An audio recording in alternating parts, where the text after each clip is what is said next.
I stared at the thick stack of printed papers as it slid slowly across the cold glass table toward me.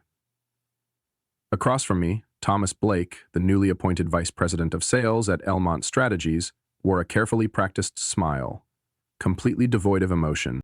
We need bolder talent who can meet higher targets in this period of company transition. His voice was soft like silk, but sharp as steel. I didn't say a word. No need. The bold print on the termination letter said it all. 9 years. 3,285 days. Nearly a decade poured into this company, only to be reduced to a vague excuse, no longer aligned with the company's growth direction. I calmly folded the paper, slipped it into my bag, and stood up. "Thanks for the opportunity," I said, my tone so even it surprised even me. He looked up, slightly puzzled, probably expecting a reaction. But there was nothing left to be angry about. "My name is Mark Jansen. I'm 45 years old and was the strategic client team lead at Elmont Strategies in Phoenix, Arizona. I helped bring in and retain over 1/3 of the company's total revenue for years, built solely on trust and reputation. But apparently, that no longer held value here." Thomas had shown up about 8 months ago, polished from head to toe, armed with presentations about disruptive thinking and performance optimization. In his first month, he revised the compensation policy, cutting my commission by 18%, even though my numbers remained steady. No real explanation. A month later, my name quietly disappeared from the strategic planning meetings. The following month, my assistant was reassigned without notice. Business travel requests needed at least a week's advance approval. Expense reports came back with petty questions. "Don't sweat the small stuff," they said, but when the small stuff kept stacking up, I knew something bigger was coming. This morning, my computer was locked for security upgrades. When I asked IT, they shrugged vaguely. When I returned to my desk, client files were already collected and sent to the main office. No announcement, no warning, a quiet purge. I packed my things into an old cardboard box. Family photo frame. My first sales milestone trophy. The coffee mug my daughter painted with #1 Dad scrawled across it. From my drawer, I pulled out my handwritten client list. I'd always kept it separate, partly out of habit, partly because I knew my real value wasn't in a title, but in the handshakes behind every deal. Sally from accounting walked by, visibly confused. "You moving offices, Mark?" I gave a small smile, something like that. In the elevator down, I locked eyes with Paul, Elmont's CEO. He gave a polite nod, still glued to his phone. I doubted he even knew what had just happened. But he would, soon enough. Outside the building, I didn't feel angry, not even disappointed. Just an odd sense of clarity, like waking from a long, comfortable sleep only to realize the house was never really yours. Tomorrow would be interesting. The next morning, I woke earlier than usual. Not from routine, but from the tapping inside my head, an unresolved rhythm. I brewed coffee, poured it into my old Elmont mug, then sat quietly on the balcony staring at the orange-red ridges in the distance. April in Phoenix was dry enough to make everything feel like it was holding its breath. I opened my laptop and checked personal emails. One stood out. From Jackson Monroe, West Regional Director at Mayfield Partners, a competitor that had long tried to court my clients. Subject: "Heard you might be exploring new opportunities?" I didn't respond, not yet. Before I was removed from Elmont, Thomas had emphasized in a meeting that the current team is too stuck in legacy client management. He wanted to shift toward a model that emphasized scaling aggressively by hiring hunters, not farmers. The way he said it reminded me of a marketplace where loyalty was priced by the speed of contract closure. That week, a new name popped up in the client distribution system: Rachel Carrington, 26, fresh MBA from California. A few months of internship at a blockchain startup, no deal history, no client base, yet she was immediately handed 2 major accounts, including Mackenzie Foods, whom I'd nurtured since they were just a small chain in Flagstaff. No formal intro, one morning I logged in and found my access reassigned to her. When I asked coordination, they fumbled something about testing new strategies. I ran into Rachel 2 days later in the elevator. She wore a teal blazer, clutched a tablet, AirPods in, talking on the phone with confidence that didn't quite match her command of numbers. I stood beside her, silent. She glanced over, smiled brightly. "You're Mark, right? Thomas said you've got a ton of experience. I'd love to learn from you." I didn't reply. Some things can't be taught. From then on, new faces like Rachel appeared constantly, most under 30, full of catchphrases, always mentioning digital transformation, yet clueless about clients' kids' names, hobbies, or past service issues. To them, everything was a KPI on a spreadsheet. In strategic meetings, veterans like me were pushed further down the speaking order. Suggestions about retaining current clients were labeled outdated thinking. Thomas repeated the same refrain. We can't cling to personal relationships forever. Clients buy value, not emotion. But I knew emotion was what kept contracts alive during crises, what held relationships when services were being cut. One day, passing a meeting room, I saw Rachel presenting a strategy to transition legacy clients to an automated platform. On screen were names of 3 clients I'd personally kept from walking away. She used colorful charts, incomplete data, and labeled them as accounts ripe for restructuring. I stood at the doorway, gripping my coffee, but didn't step in. I understood then they weren't changing how we worked. They were changing who did the work. Driving home, I stopped by Mackenzie Foods, the same business I helped negotiate a freight contract for during a drought year. Mrs. Mackenzie stood at the entrance, still remembered me, asked about my wife and kids, still called me the man who kept his word. I smiled, exchanged a few pleasantries, then drove off. But the feeling lingered. In a world where relationships are measured by deal speed, loyalty no longer seems to matter. I didn't protest. I noted everything and waited for the right time. They thought I had stepped aside, but they didn't realize something important. People like me don't disappear.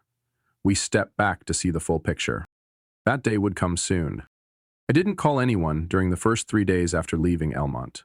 No texts, no complaints, no announcement. Despite half the financial sector in Arizona already buzzing about my sudden absence.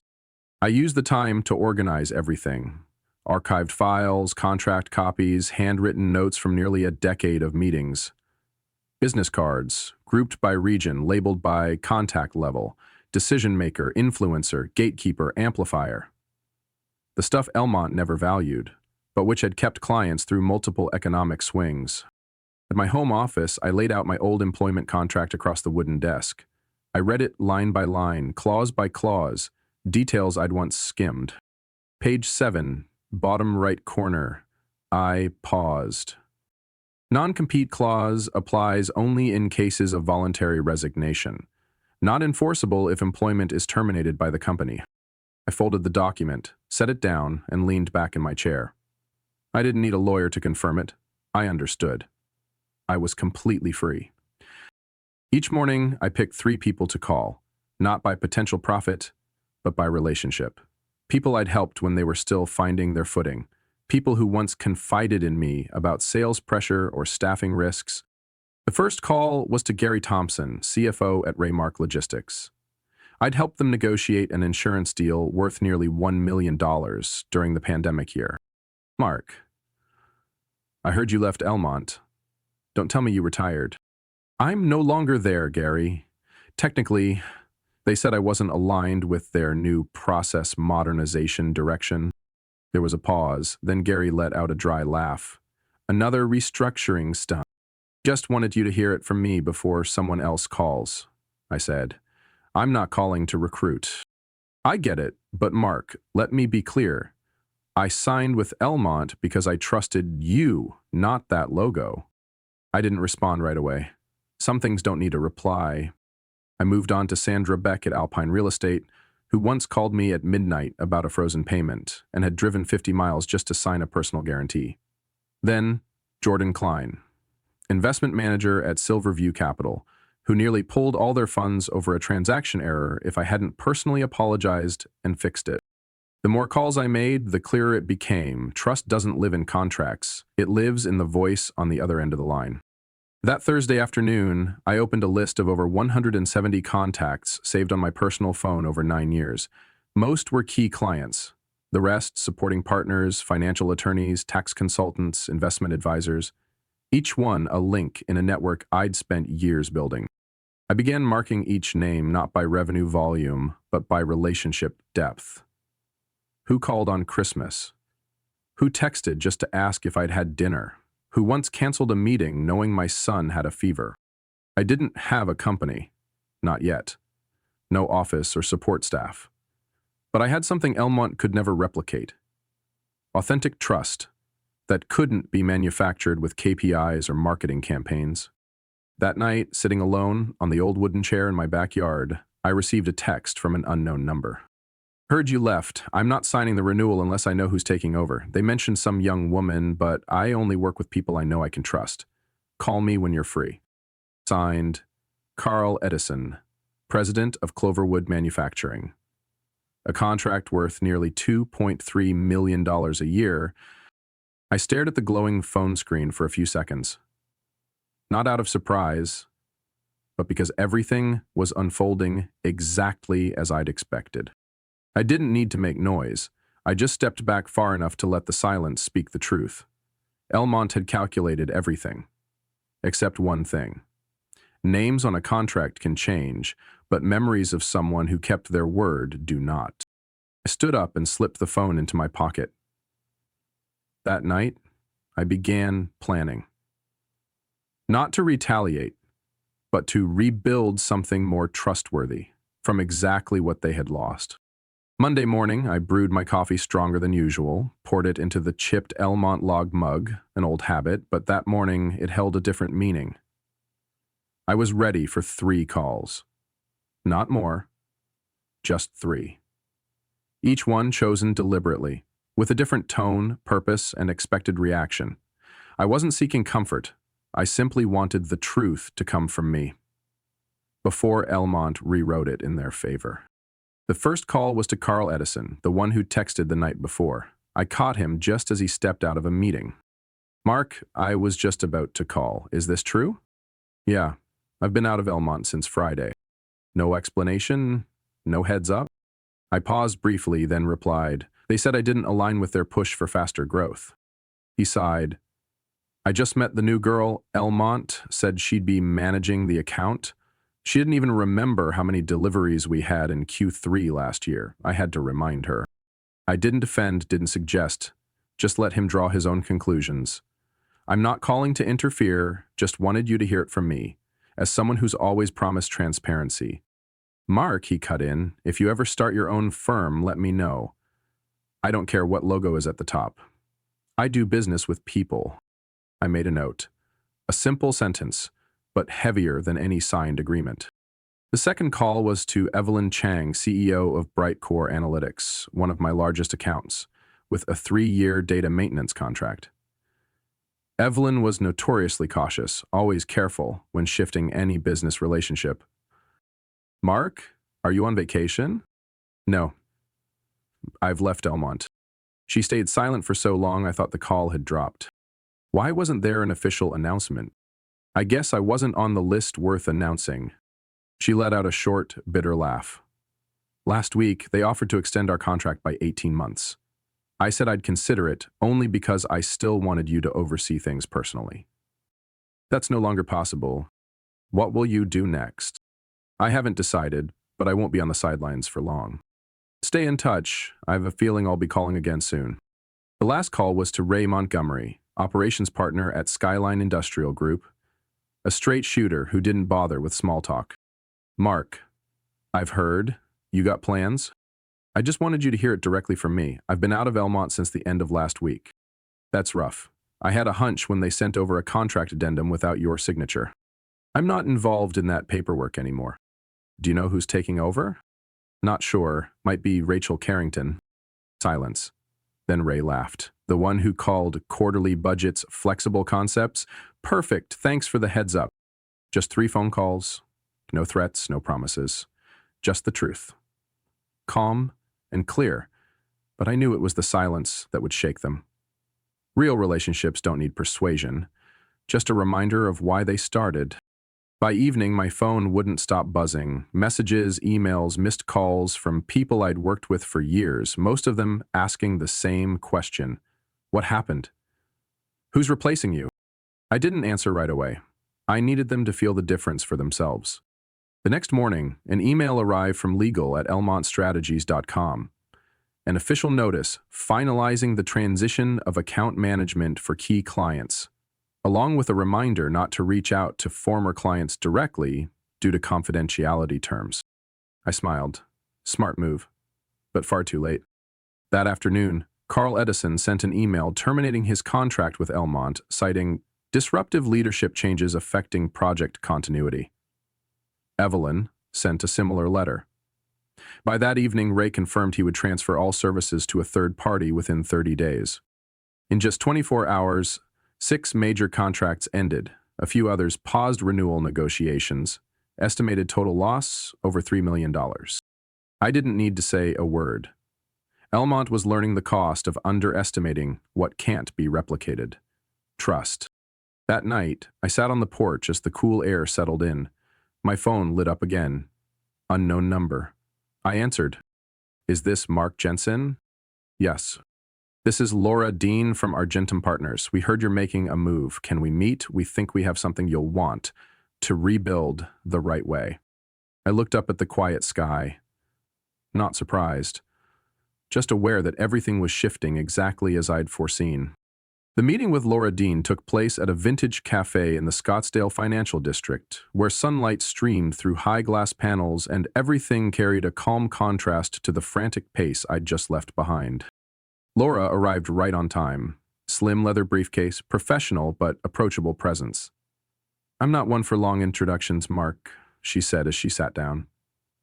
We've been watching Elmont for months, but what triggered us to act fast was you. I didn't react. I was used to negotiations starting with flattery. But Laura didn't continue down that path. Instead, she slid a folder across the table. Inside was an official offer from Argentum Partners. Title, Executive Vice President, Commercial Finance Division. Base salary, $320,000 annually. Signing bonus, $150,000. Performance bonus, unlimited. Based on revenue generated directly by Mark Jensen. Additional terms, full authority to select your own team, propose policy changes, and join the expanded executive board. You don't have to answer today, Laura said, but we believe this isn't just recruitment. It's a chance to build a foundation, and this time it's yours. I leaned back, silent. Not because I was unsure, but because I was picturing Thomas Blake's face the day he slid the termination letter across the table. Cold, confident, thinking he'd eliminated a roadblock. Maybe now he was staring at red numbers, wondering why the exits kept piling up without explanation. 3 days later, I signed. Not for the money, but for the final clause Laura added as we wrapped up the meeting. All accounts signed under your leadership, structure, partnerships, equity participation, are yours to define if converted into long-term investments. That was what I wanted, not to be someone else's employee again. I wanted to build something no termination letter could take away. The day I signed with Argentum, Elmont's HR department sent me a short email. Subject, transition support. The message offered a conversation to ensure client relationships aren't disrupted, along with a 6-month financial support package and ESOP stock options if I agreed to consult. I didn't respond. 1 day later, Thomas Blake texted, Mark, can we meet in person? We think we may have acted too quickly. Maybe we can renegotiate. I read it and left it alone. There was no reason to return to a place that decided to cut you out without even asking your side. That afternoon, I was working with Argentum's legal team when a call came in from PR. There's internal chatter leaking from Elmont. Some investors are getting nervous after a string of client terminations. 6 deals gone in less than 2 weeks. I nodded. I didn't feel triumph, but there was no regret either. Collapse rarely comes from one big punch. It's the 1,000 tiny cuts no one notices until the bleeding starts. On Friday morning, I was formally introduced at Argentum as Executive Vice President. My speech was brief, no grand gestures, just one sentence after the welcome. We don't retain clients through systems, we retain them through people. They trust, and when trust leads the way, we don't have to buy loyalty. It shows up with results. That afternoon, I received a personal email from a former Elmont client. Mark, I heard you've joined Argentum. If there are any new initiatives coming, let me know. I'm reevaluating our entire financial supply chain. Signed, Evelyn Chang. I didn't have to chase anyone. They were coming to me. That evening, Thomas texted again. No greeting this time. Now, I get it. I turned off my phone. No need to respond, no need for conversation. That chapter was over. But what I was building was just getting started. 1 week into my official role at Argentum, my inbox received an unexpected email. The sender, Jenna Morris, my former assistant at Elmont. Subject line, you need to know this. I opened it immediately. Just a few lines, but heavy as stone.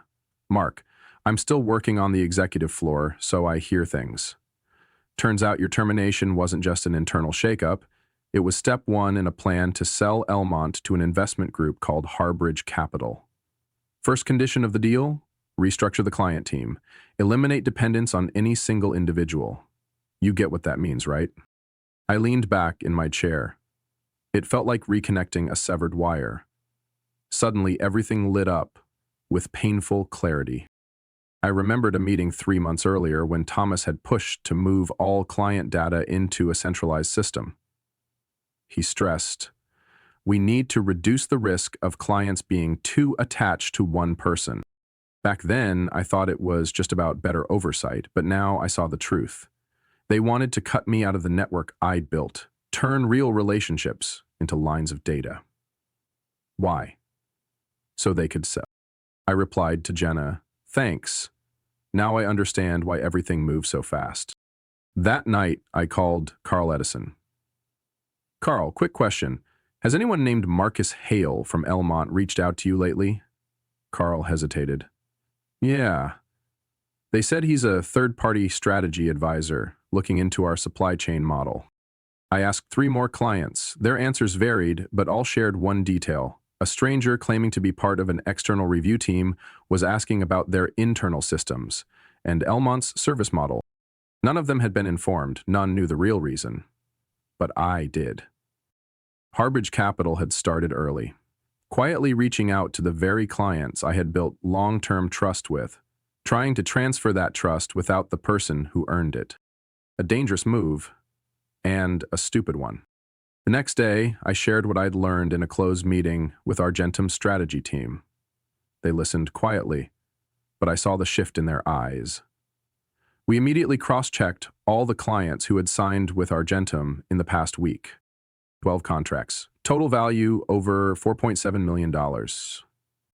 7 of them were on Harbridge's priority acquisition list. Harbridge was trying to buy a skeleton with no soul. They didn't realize the soul had already walked out before they even wired the deposit. 3 days later, I got word that Harbridge officially pulled out of the Elmont acquisition. The reason stated in their report to the board, severe instability in the strategic client base, affecting brand valuation and integration viability. Jenna sent me one last message. They restructured you to please the buyer, but now the buyer's gone and the company's hollow. That same day, Thomas Blake was removed from his VP role. The internal memo said he would be pursuing new opportunities elsewhere, but I knew it was a polite way to disguise a total failure. I didn't feel smug, just right, the kind of right that comes from trusting your instincts. They weren't trying to replace me. They were trying to replace trust. But they forgot trust isn't stored in contracts. It lives in every handshake, every midnight phone call, every promise kept. I shut my laptop and looked out my office window. The Phoenix sun was warm. Below, my team, this new team I was building, was moving with quiet confidence. This time, on a foundation no one could delete with an email. That afternoon, Argentum's CEO walked into my office and placed a folder on my desk. A formal offer to become a capital partner, no longer just an employee, an owner, a stakeholder. I signed without hesitation. At the end of the month, I received a call from the organizers of the Southwest Commercial Finance Conference. A confident woman's voice came through the line. "We'd love for Mark Jensen to speak this year. The topic is the value of humans in a data-driven world." I chuckled. After everything, they were finally returning to what they once dismissed. I accepted. In the days that followed, I barely had a moment free. New contracts came into Argentum like a row of dominoes, already set, just waiting for the first tap. No marketing, no outreach campaign, just former clients reaching out on their own. "Mark, I heard you've got your own office now." "Mark, if your team is solid, I want to move our portfolio from Elmont to you." "Mark, I don't care what they say over there. I just want to work with someone who keeps their word." In just 3 weeks, 16 accounts had signed with Argentum under my management. Combined value over $5.4 million. Internally, departments began jokingly calling me the talent magnet. But I knew it wasn't me they were following. It was the trust they'd placed and never let go. I worked with 2 young analysts to compile all the performance data post-transition. Response time dropped by an average of 48%. Implementation costs decreased by 27%. Customer satisfaction scores rose by 18 points in just 1 month. I didn't need advertising. Those numbers spoke for themselves. On the day of the conference, I arrived early, not wanting to draw attention. But the moment I stepped into the lobby, I noticed a few familiar faces. Some looked surprised, others seemed uneasy. In the corner, I spotted Elliot Weston, Elmont board member, whispering something to Graham Mitchell, the interim CEO after Thomas was pushed out. I shook a few hands, nodded politely, and took my seat in front of the stage. On my wrist, my watch gave a soft reminder. It was almost time. My name was announced to a round of polite applause, but I could hear the murmurs. "Is that Mark?" I heard he took half of Elmont's portfolio with him in just 1 month. I walked onto the stage, no fancy slides, no long biography, just a single slide with the title, "Relationships Don't Live in CRM." I told the story of Evelyn, who left Elmont because no one remembered her daughter's assistant's name. I mentioned Carl Edison, who canceled his contract because the new rep wouldn't make eye contact when speaking. I didn't have to name my former company. Everyone understood. When I got to the numbers, the screen displayed bar graphs, showing performance metrics before and after clients moved to Argentum. There was a long pause, then the whispering grew louder. I saw Elliot glance at Graham, clearly tense. I ended my speech with a single line: "Trust is not a corporate asset. It's a mutual agreement between people, and when an organization forgets that, the market reminds them, in the coldest language possible, revenue." As I stepped down from the stage, I didn't need to look back to know what had been left behind. Because within the hour, I got a message from another CEO. "Mark, I heard your talk. I need someone like you to head our international investments. Can we meet next week?" I typed a simple reply. "Absolutely." But this time, we're not just talking. We're building something, right from day one. That afternoon, as I left the conference center, I saw an Elmont company car parked outside, with a printed sign taped to the rear window. "Now hiring, Director of Client Relations, prefer candidates with long-term experience and client-centric focus." I let out a quiet laugh. They finally understood. But some lessons come with a cost that's far too high. 2 days after the conference, I stepped into my office and Melissa, my new assistant at Argentum, handed me a list printed from our internal CRM. In the last 48 hours alone, 11 clients reached out on their own. 6 of them were former strategic accounts at Elmont. I scanned each name. Each one carried a memory. A tough negotiation, a midnight meeting, a phone call taken on the way to the hospital when my child had a fever. These weren't records in a system. They lived in people's minds. And now they were coming back. Estimated deal value, $2.7 million. No billboard, no viral campaign, just a ripple effect. People who were treated right, telling others who were tired of being treated like transactions instead of humans. That afternoon, I sat in Argentum's main conference room with senior shareholders. They didn't ask what I did to win back market share from Elmont. Instead, they asked one question: What's your plan to maintain quality when we double in size over the next 3 months? I opened a slide, not with a complex strategy or buzzwords, but with a simple diagram. A reorganized team model where each client is paired with a lead representative who holds real authority, free from rigid procedures. I concluded, clients don't leave because of price. They leave when they feel unseen. If we can preserve that human touch, even with part of our team, the numbers will follow. The meeting ended in full agreement. I was given expanded authority to make direct hires. That same afternoon, I called 3 former Elmont colleagues, people once labeled no longer aligned with the new direction. 2 accepted right away. That evening, an article from the Southwest Business Journal circulated quickly. Elmont announces third restructure in 12 months. CEO Graham Mitchell resigns, interim leadership appointed. Board seeking strategic buyer after Harbridge deal collapses. Not long after, I got a text from Jenna. Elmont's a mess. No one knows which clients are still active. They're scrambling to contact each contract individually to check status. Now, I didn't reply. No need. A few days later, I got an unexpected call. Unknown number. I answered. Mark Jensen? This is Daniel Roche. I used to run M&A at Harbridge. His tone wasn't hostile or probing. In fact, it was calm, steady. I just want to say one thing. We didn't pull out of the deal because of financial risk. We walked away for one simple reason. The soul of Elmont had left before we could even sign. I stayed silent, unsure whether to respond with words or just laughter. You did something no due diligence process could predict. You took the real value of the company without taking a single dollar of its assets. I quietly replied, because true value doesn't live on the balance sheet. Daniel chuckled. Exactly. The call ended, and I sat back reflecting. Not about Harbridge, but about how everything unfolded. I didn't destroy Elmont.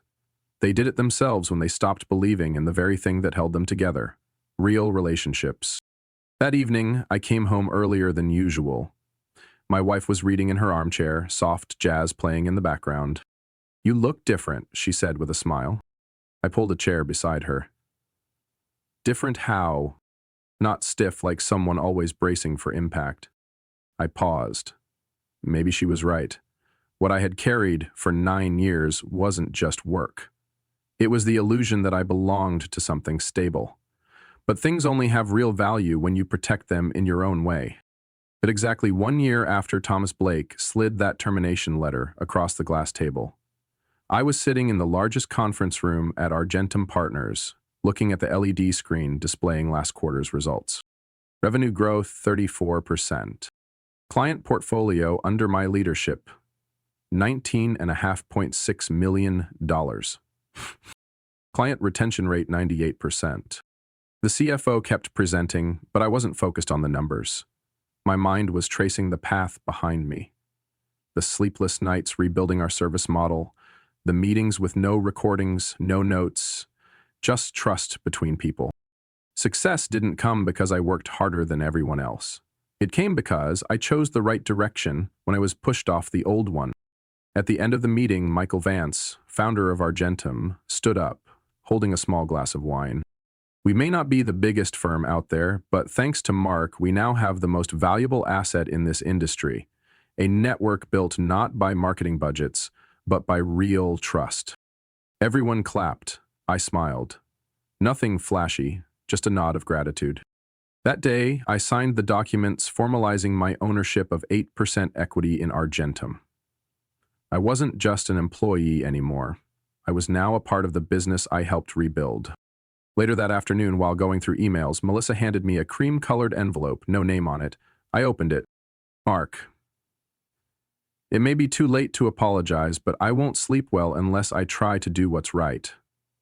If you're willing, I'd like to buy you a coffee. Not for business, not for reputation, just to say what I should have said long ago. You were right. Graham Mitchell. I sat still for a long time. The man who was once Elmont's CEO, the one who ignored every red flag. Now, writing a note like this, With sincerity, I looked at the envelope again, then placed it in my drawer. 3 days later, I called him. Friday coffee. No recording, no third party. The cafe was tucked in an old part of downtown Phoenix. Not fancy, but quiet enough for two men to meet without needing appearances. Graham arrived before me, stood to shake my hand. His eyes no longer held that old confidence. "I'm not here to justify anything," he said after a few pleasantries. "I'm here because I want to close that chapter respectfully, not silently." I nodded. "I understand. I once needed someone to do this, but no one did. I won't repeat that with others." We sat for over an hour. We didn't talk about the company. We didn't mention numbers. Just two people who made different choices in the same moment, and now faced the outcome like grown men. Before we parted, Graham said quietly, "Thank you for not poaching anyone. But it's because you didn't try that everyone followed." I smiled. They didn't follow me. They went back to what they used to believe in.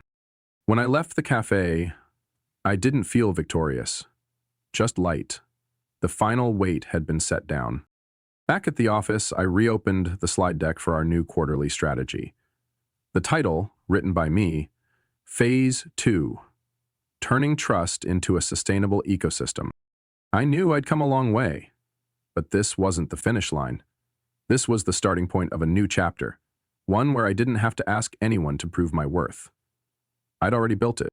That night, I came home and found my wife wrapping our daughter's birthday gift. "Do you remember what day it is?" she asked. I shook my head. She smiled. "1 year ago today, you stood at the door holding that box of stuff after getting let go, and now..." I looked around. Same house, same city, but the man standing in it was no longer the same. I walked over and placed a small box on the table. Inside, a wooden frame with a laser-etched quote, "The best revenge is living a life no one can take away." I didn't hang it up. I didn't need to. I was already living it. Mark's story is proof that real value doesn't lie in a title or position. It lies in the trust and credibility built over time. When pushed aside for no longer being a fit, he didn't retaliate in anger. He responded with calm, deliberate action. In a world where relationships are too often overlooked in favor of metrics, Mark proved that trust is an asset that can't be bought or forced. It must be earned through character and consistency. What do you think about Mark's journey and how he overcame adversity? Leave your thoughts below. Don't forget to follow the channel so you won't miss more inspiring stories about life, family, and the lessons that truly matter.